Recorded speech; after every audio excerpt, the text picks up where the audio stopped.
दोस्तों, शिक्षा मंत्री ने इस्तीफा दे दिया है क्योंकि उनके विभाग के 2 अधिकारियों पर भ्रष्टाचार के आरोप लगे थे। इस खबर के बाद पूरा खुशी की लहर दौड़ चुकी है। लेकिन ठहरिए, ये खुशी की लहर भारत में नहीं बल्कि ऑस्ट्रेलिया में है, क्योंकि वहां शिक्षा मंत्री ने नैतिक जिम्मेदारी लेते हुए अपने पद से इस्तीफा दे दिया। वहीं भारत में छात्र सड़कों पर उतरते हैं, लाठियां खाते हैं, गिरफ्तारियां झेलते हैं, लेकिन सवाल उठता है कि क्या यहाँ जिम्मेदारी तय होती है?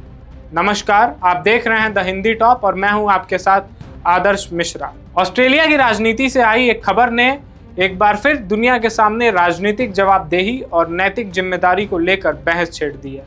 ऑस्ट्रेलिया के शिक्षा मंत्री जवेड बेरी ने अपने पद से इस्तीफा दे दिया है।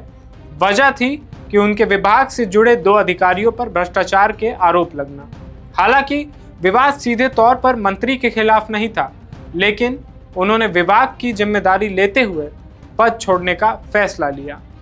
यही बात अब भारत में शिक्षा व्यवस्था और राजनीतिक जवाबदेही को लेकर सवाल खड़े कर रही है, क्योंकि भारत में पिछले कुछ समय से छात्र लगातार परीक्षा व्यवस्था, पेपर लीक और शिक्षा नीति को लेकर सड़कों पर उतरते रहे हैं। छात्र आंदोलन करते रहे हैं, अपनी आवाज उठाते हैं, कई बार पुलिस कार्रवाई का सामना भी करते हैं। लेकिन क्या उन आंदोलनों के बाद राजनीतिक जिम्मेदारी तय होती है? यही सवाल आज सबसे ज़्यादा चर्चा में है। याद कीजिए साल 2024 का नीट यूजी पेपर लीक मामला, जिसने देश भर के लाखों छात्रों के भविष्य और भरोसे को हिला दिया था।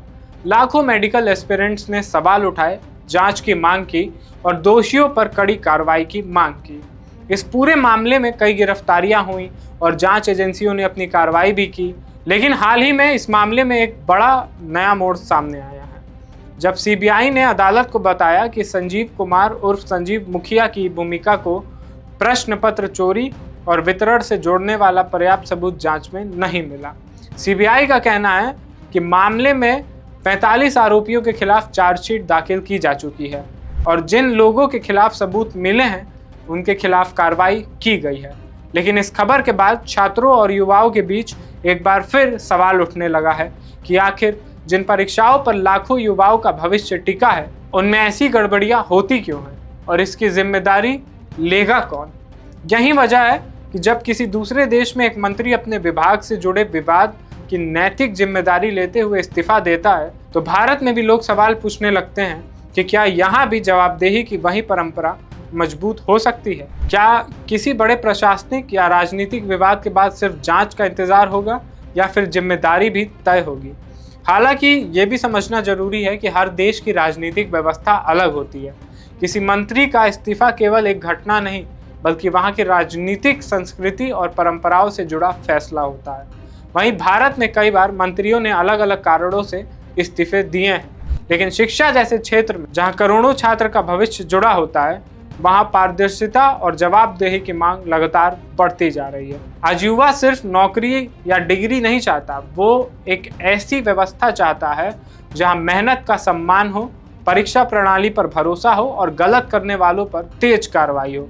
क्योंकि एक छात्र जब सालों तक तैयारी करता है, परीक्षा देता है और फिर पेपर लीक जैसी खबर सामने आ जाती है, तो उसका नुकसान सिर्फ एक परीक्षा तक सीमित नहीं रहता बल्कि उसका भरोसा टूट जाता है। ऑस्ट्रेलिया के शिक्षा मंत्री का इस्तीफा हो या भारत में छात्रों का आंदोलन, दोनों घटनाएं एक बड़ा सवाल सामने रखती हैं। क्या सत्ता में बैठे लोगों की जिम्मेदारी सिर्फ फैसले लेने तक है या गलतियों के लिए जवाबदेह होना भी उनकी जिम्मेदारी है? क्योंकि लोकतंत्र की असली ताकत सिर्फ चुनाव नहीं होती बल्कि वह भरोसा होता है जो जनता अपने सिस्टम पर करती है। और जब बात देश की युवाओं के भविष्य की हो तो जवाबदेही ही सबसे बड़ा भरोसा बनती है। ऐसी ही और खबरों के लिए देखते रहें द हिंदी टॉप। हमारे चैनल को सब्सक्राइब करें, हमारे वीडियोस पे कमेंट करें। कमेंट आपकी महत्वपूर्ण राय है और इस डेमोक्रेसी में आपकी राय बहुत ज़रूरी है।